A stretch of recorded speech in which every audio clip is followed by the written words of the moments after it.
In today's video, I'm going to teach you how to customize a Squarespace shopping cart page. By the end, you'll control how the cart behaves when someone adds an item, and you'll fine-tune the cart icon's look so it fits your brand. Start in your Squarespace dashboard and open the main settings menu using the gear icon in the lower left corner. This is where all your store-wide preferences live. From there, head into the selling section. Think of this as your commerce control center. It's where you'll find the options that influence the shopping flow. Next, open the cart settings. Under Cart View and Display, choose how you want the cart to respond when a shopper adds a product.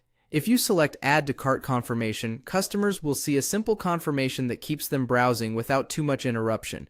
If you select Button and Cart Confirmation, they'll get a clearer prompt alongside the confirmation, which makes moving toward checkout feel more intentional.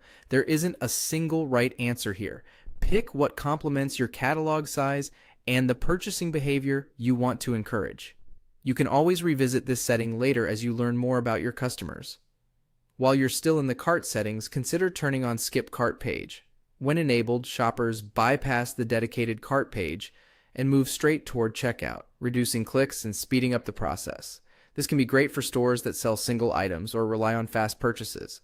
If your customers tend to edit quantities, add notes, or compare items before paying, you might prefer leaving it off so the cart page remains part of the journey. Once your choices are set, close the settings. Now return to your site by selecting Website and then click Edit to open the visual editor. Locate the cart icon in your site header and click it. Then choose the Edit icon to open its options. Go to Style and select a cart icon that matches your brand personality: minimal, bold, classic, or playful. As you adjust, aim for strong visibility. Ensure the icon contrasts with your header background and that the badge indicating item count is easy to read. A clear cart icon improves confidence and reduces friction, especially on mobile. That's it. You've customized how your cart behaves and how it looks, creating a smoother, more on-brand checkout path. If you ever want to tweak things, just revisit the cart settings and the header icon's style panel to refine the experience as your store evolves.